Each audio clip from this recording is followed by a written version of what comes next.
bonjour à tous. Bonjour. Moi, je m'appelle Kamon Bekenien. Je suis stagiaire chez Kanyo. Je vais vous présenter mon thème qui a pour titre plateforme de réservation de voyage. Les principaux points de cette présentation seront la définition des objectifs.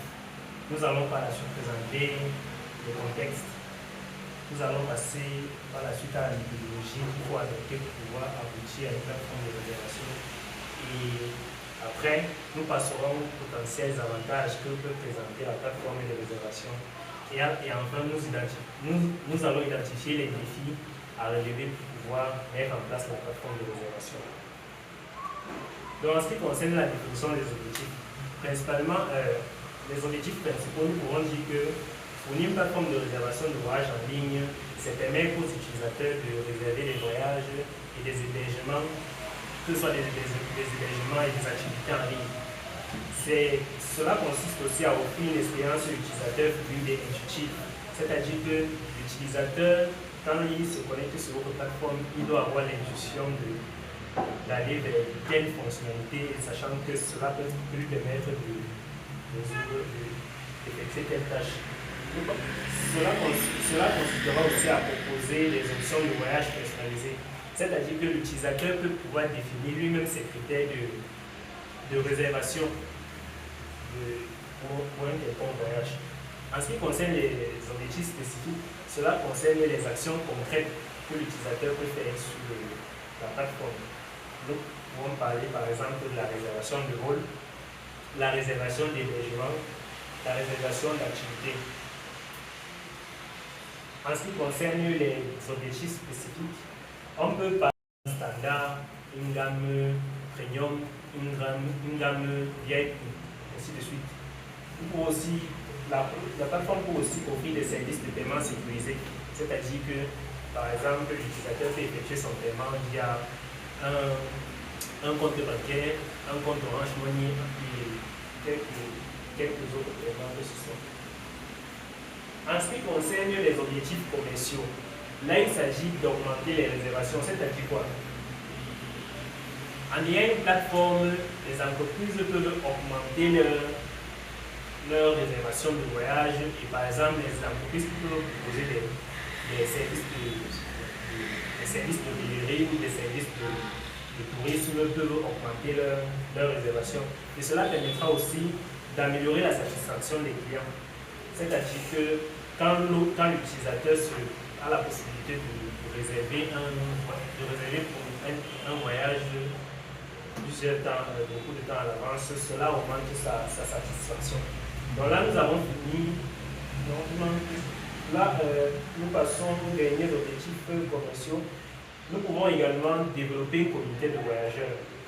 C'est-à-dire que la plateforme peut créer une communauté de voyageurs pour partager leur expérience et leurs recommandations. Et enfin, offrir des services de paiement sécurisés, comme je le disais tout à l'heure. En ce qui concerne maintenant les objectifs techniques, c'est-à-dire sur le plan pratique, qu'est-ce qu'il s'agira de faire? Là, il s'agit déjà de développer une plateforme scalable. Scalable, c'est-à-dire que c'est s'adapter à tout type de situation. Par exemple, la plateforme doit être capable de gérer un grand nombre de connexions sur la plateforme pour éviter de crasher ou bien pour éviter le terme à connexion, la plateforme crash. En ce qui concerne aussi, comme autre objectif technique, la plateforme devra assurer la sécurité des données. C'est-à-dire que lorsque l'utilisateur vous fournit ces données, vous devez lui garantir la sécurité et la confidentialité de ces informations. La plateforme devra également intégrer des API de paiement. Les API, ce sont des comment je devrais dire, les API sont utilisés en fait pour offrir des services préalablement conçus. Donc, vous pouvez par exemple avoir les API pour le paiement, les API pour la publicité et ainsi de suite. Ok. Nous avons donc fini avec la définition des objectifs, que ce soit sur le plan commercial, le plan technique. Nous passons maintenant à la présentation du contexte, c'est-à-dire que nous parlerons du contexte du Cameroun.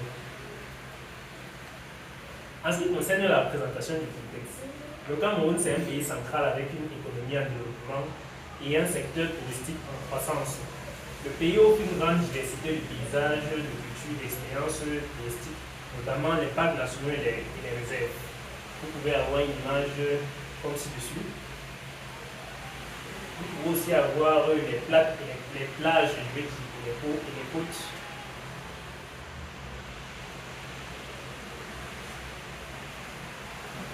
Vous pouvez aussi avoir des villes et des marchés traditionnels, que ce soit les marchés tels que Bafoussam, des marchés du sud, des marchés du nord, et des villes touristiques comme par exemple Yaoundé, Akridi et bien d'autres.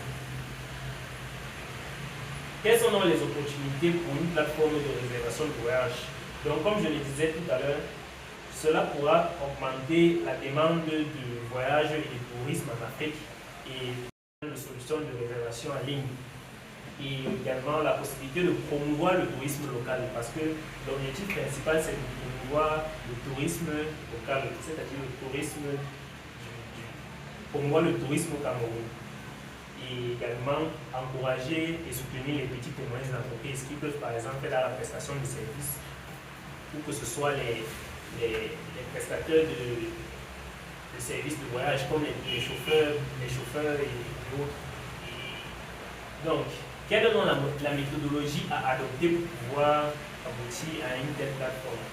Déjà, en informatique, la toute première étape, c'est d'abord l'analyse des besoins.